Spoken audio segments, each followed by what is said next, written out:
Maharashtra times या कार्यक्रमाचा media partner आहे। आज आपण ओंकारेश्वर मंदिर पाहणार आहोत। पुण्याच्या मध्यभागी मुठा नदीच्या काठी वसलेले ओंकारेश्वर मंदिर हे श्रद्धा आणि इतिहास यांचे सुंदर प्रतीक आहे। हे मंदिर पेशवे काळात बांधले गेले आहे।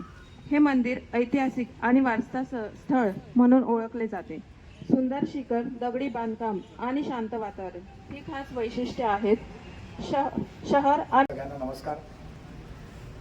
जुन्या पुण्यामध्ये आता प्रचंड बदल होत आहेत आणि पुण्यावर प्रेम करणाऱ्यांना त्या बदलांची भीती वाटते, पण आज त्या बदलामध्ये सुद्धा काही स्थानं आहे तशी राहिलेत, जी पुण्याची जुनी संस्कृती, पुण्याची जुनी आठवण त्यातलं एक ओंकारेश्वरी मंदिर आहे।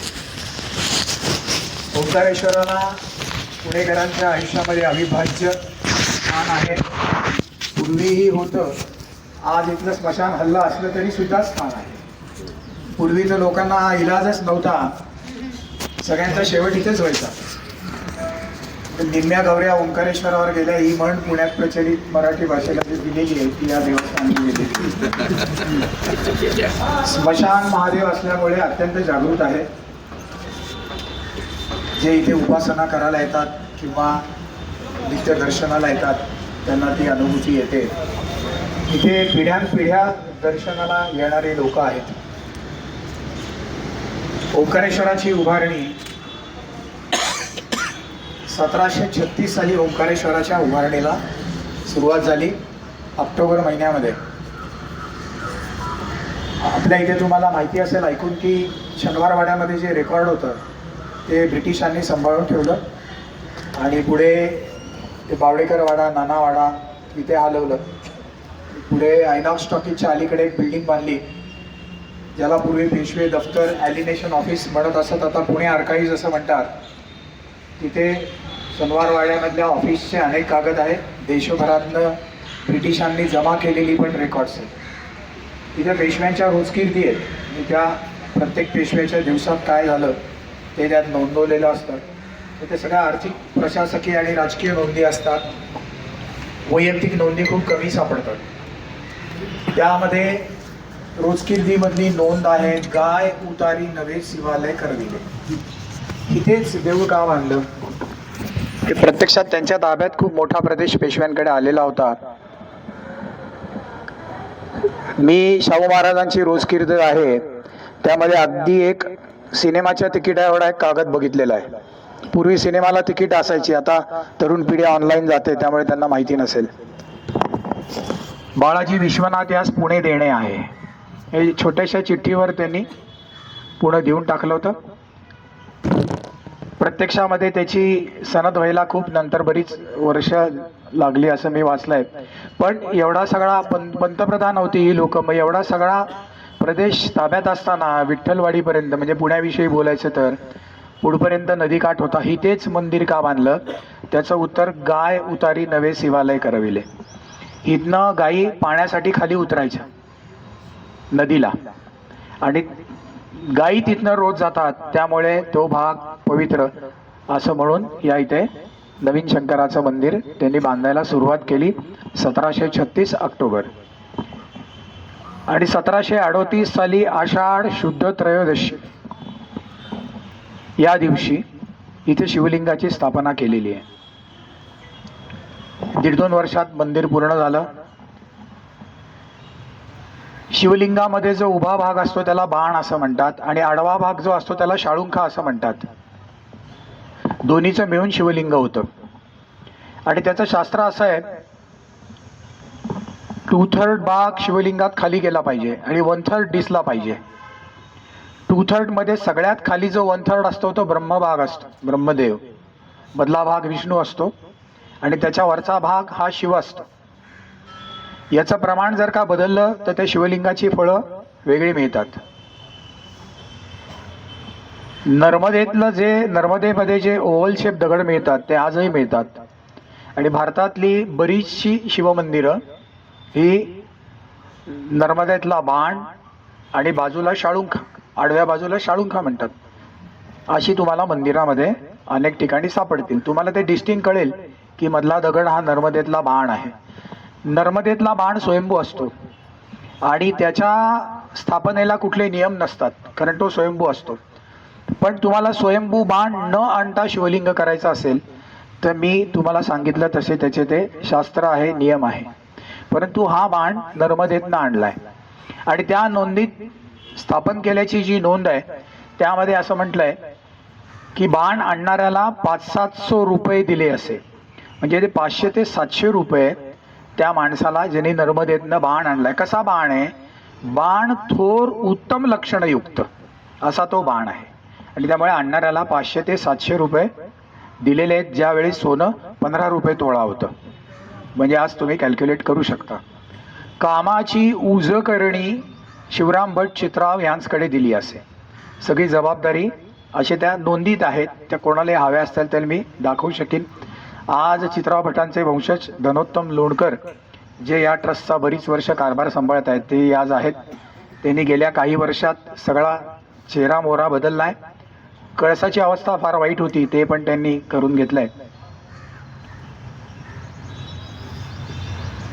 शिवलिंगाचा त्या काळामध्ये अनेक शास्त्री होते, शास्त्र सांगणारे, वेदशास्त्र शिकणारे, आणि त्यावर हुकूम त्याची स्थापना पण झाल्याचं त्या नोंदीमध्ये आहे. शिवलिंग हे नेहमी उत्तर आणि दक्षिण असलं पाहिजे. तुमच्या घरातलं आहे का बघा, ही उत्तर आहे आणि ती दक्षिण आहे. आणि त्यामुळे तुम्ही शंकराच्या मंदिरात जेव्हा येता नंदीच्या बाजूनी, तेव्हा तुम्ही पूर्वेकडनं येता आणि पलीकडची पश्चिम आहे. त्यावर हुकूम एकच शिवलिंग उत्तर दक्षिण नाही आहे, अजून बरीच आहेत, पण मी सध्या एकच सांगतो तुम्हाला, ते म्हणजे महाकाळचं. उज्जैनच्या महाकाळचं उत्तर दक्षिण नाही आहे. ते असं का? त्याचं उत्तर मला कोणी समाधानकारक देऊ शकलं नाही, पण ते एकमेव असं मानलं जातं. तर उत्तम थोर बाण आणून हे शिवलिंग आणि त्यावरची शाळुंका केलेली असे. त्या नोंदीत असं म्हटलंय, तांबड्या पाषाणाची शाळुंका केली असे.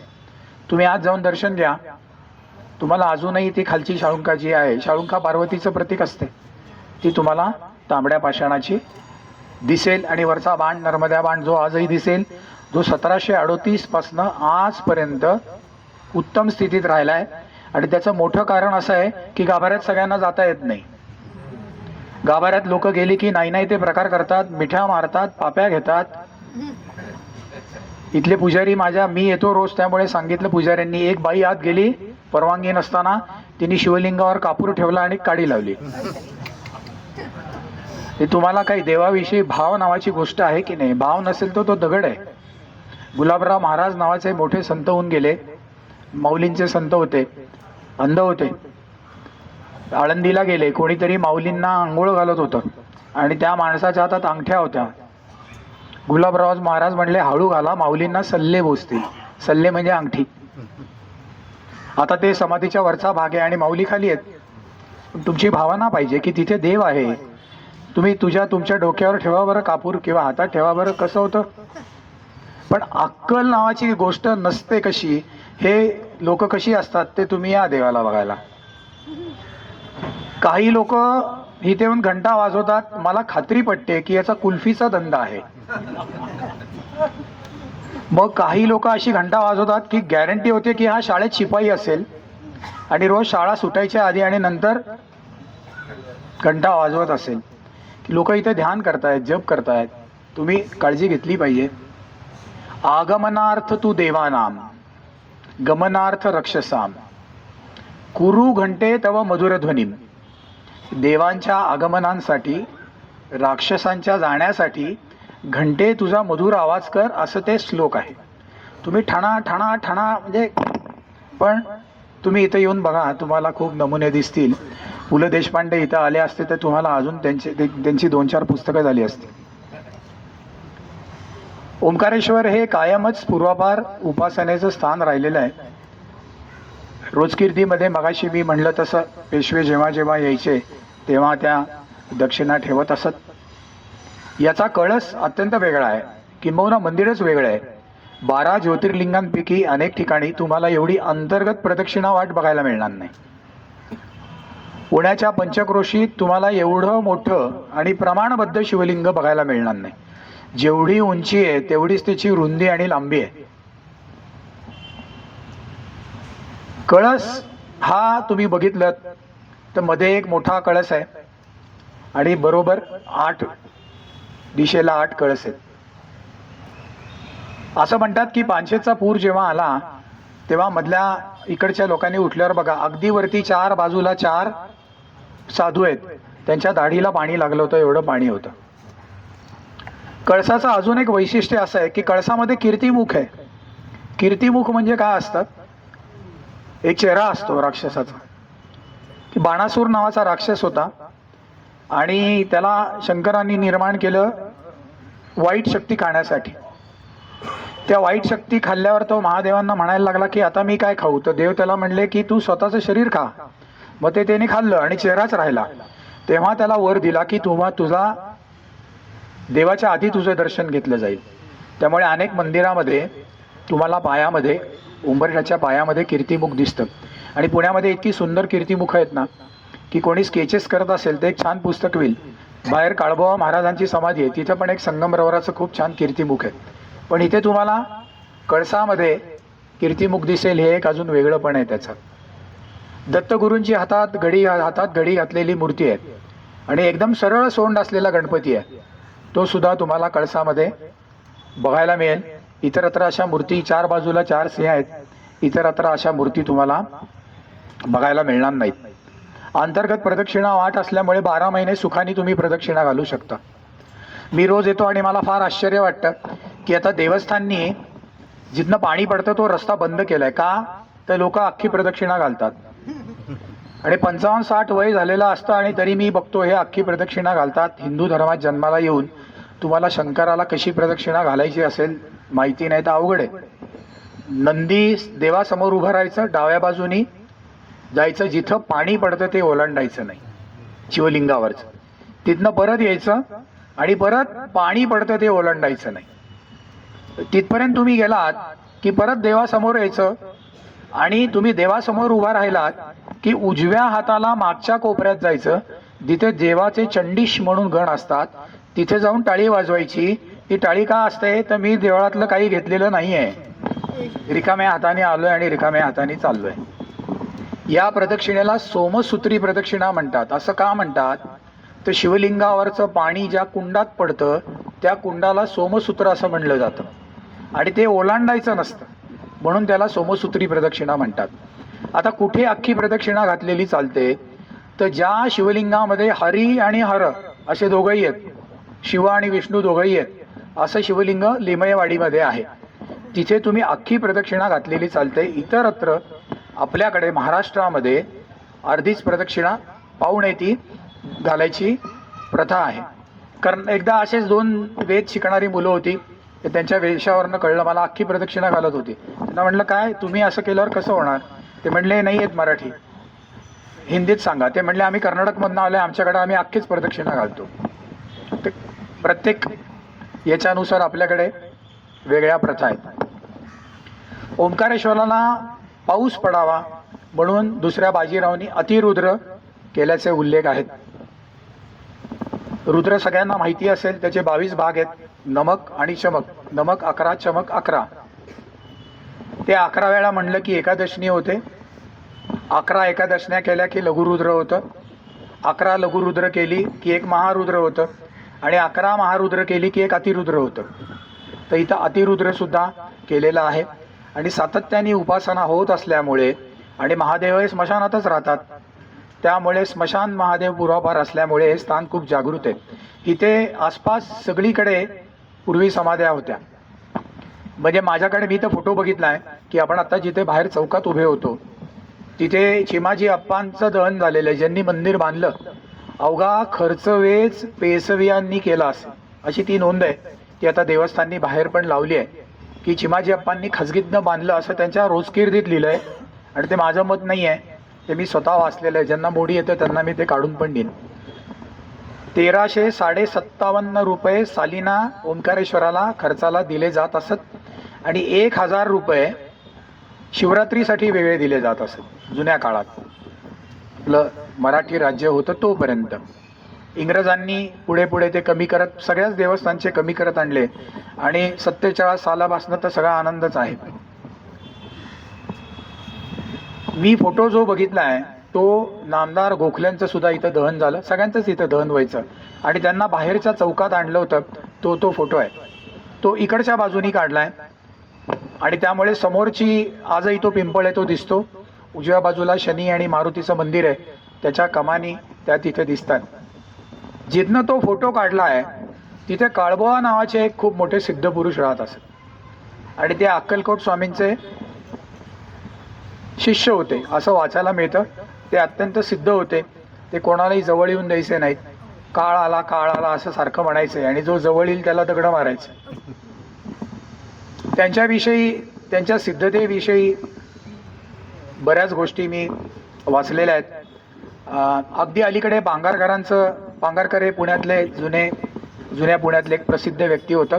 मुमुक्षू नावाचं मासिक ते काढत असत आणि त्यांनी त्यांच्या चरित्रात लिहिलं आहे की त्यांच्या घरातली एक व्यक्ती काळबोळांच्या घरात आली, काहीतरी नमस्कार करायला लागले. म्हणले नमस्कार कसले करतेस, सरण रचले बघ म्हणले. आणि दुसऱ्या दिवशी त्या बाईचे मिस्टर जे होते ते गेले. असे बरेच निरनिराळ्या लोकांनी मी अनुभव ते बघितलेत. पण आज काळबोळा पूर्णतः विस्मृतीत गेलेत. 1889 साली त्यांनी देह ठेवला. गोवंडे म्हणून एक गृहस्थ होते, त्यांच्याकडे काळबोळा काही काळ जात असत, जे चिमण्या गणपतीच्या इथे राहत असत. त्यामुळे चिमण्या गणपतीच्या मागे पण एक काळबोळांचं स्थान आहे. पूर्वी म्हणलं तसं हे स्मशान होतं. या अगदी आवारात झालेल्या म्हणजे अण्णासाहेब पटवर्धनांची पण समाधी आहे की जे एके काळातले अत्यंत मोठे वैद्य, क्रांतिकारक आणि टिळक ज्यांना गुरु मानत असत असे ते होते. त्यांचं चरित्र पण वाचण्यासारखं आहे. ओंकारेश्वरा पांचेतला जो पूर आला त्यात देवळाला काही झालं नाही आणि भर पात्रात समाधी असून सुद्धा त्याची एक पण वीट निघाली नाही. बाकी पुढे शनिवारपेठ, नारायणपेठपर्यंत वाडे पडले आणि पुण्यामध्ये ज्या मोजक्या समाध्या आहेत की ज्यावर गणपती आहे त्या तिथे ती समाधी आहे. आता सगळ्या समाध्या गेल्या, पण तुम्ही नदी पात्रातनं पुलाच्या खालनं गेलात की उजव्या बाताला एक वैशिष्ट्यपूर्ण समाधी आहे. ती दिनकर केळकर ज्यांनी राजा केळकर म्युझियम उभारलं मुलाच्या स्मरणार्थ, त्यांच्या वडिलांची ती समाधी आहे आणि तिथे सुद्धा अतिशय प्रमाणबद्ध असं शिवलिंग तुम्हाला बघायला मिळतं. ओंकारेश्वराचा जो नंदी होता तो उडून पुढे पडला होता आणि नंदीचं मंदिर पण पूर्ण पडलं होतं आणि तो काही दिवसांनी लोकांनी महत्प्रयासाने इथं आणून ठेवला. बघितलं असेल तुम्ही, तर काही टनाचा तो नंदी आहे आणि 93 सालापर्यंत तो उघड्यावर होता. 93 साली हे मंदिर बांधलं नंदीचं आणि त्यानंतर काही काळाने हा या इथे कळस बांधलेला आहे. बाहेर ज्या देवता आहेत त्या नंतर स्थापन झालेल्या आहेत, या देवाच्या बरोबरीने स्थापन झाल्या नाही. काही काळानंतर ही आजूबाजूची ओरीची कामं झाल्याचा कागद मी बघितलेला आहे. बाहेर शनी, मारुती आणि देवी आहे, ती अष्टभुजा आहे, पण तिच्या हातामध्ये त्रिशूळ वगैरे नाही, पण पायाशी महिषासूर मात्र आहे आणि अतिशय सुंदर ज्या दगडाला हिरवटसर झाक आहे अशा दगडाची ती मूर्ती आहे. तुम्ही जरूर त्याचं पण दर्शन घ्या. मारुती पण खूप वेगळा आहे, त्याला सपिंड्या मारुती असं म्हणतात की जिथे पिंडदान होत असत आणि खाली दर्भ्या मारुती पण होता जिथे दर्भ वाहिले जात असत, पण तो पांचेतच्या पुरामध्ये तो वाहून गेला. त्यामुळे आता तो मात्र मारुती राहिलेला नाही. 70 सालापर्यंत इथे तशी फारशी वर्दळ नव्हती, कारण कोणी स्मशानात जात नाही.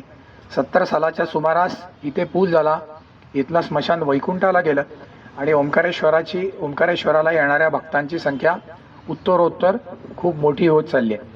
तर महाशिवरात्रीला तुम्ही आलात तर काही तास तुम्हाला दर्शनाला उभं राहायला लागतं, पण अद्भुत मंदिर आहे आणि मी असं सांगेन की तुम्ही आवर्जून इथे येत जा, इथं जप करत जा.